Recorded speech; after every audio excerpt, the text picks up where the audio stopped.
గంజాయి గ్యాంగ్ రెచ్చిపోయింది. అక్రమంగా గంజాయి తరలిస్తున్న గంజాయి బ్యాచ్ ను పట్టుకునేందుకు వెళ్లిన మహిళా కానిస్టేబుల్ ను కారుతో ఢీకొట్టి హతమార్చే ప్రయత్నం చేశారు. ఈ ఘటన జిల్లా వ్యాప్తంగా కలకలం సృష్టించింది.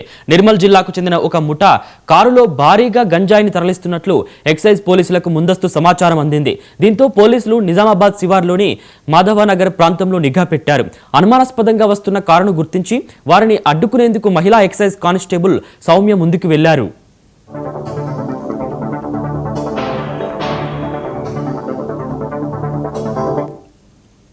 పోలీసులను చూసి భయపడిన నిందితులు తప్పించుకోవాలనే ఉద్దేశంతో కారును వేగంగా ముందుకు పోనిచ్చారు.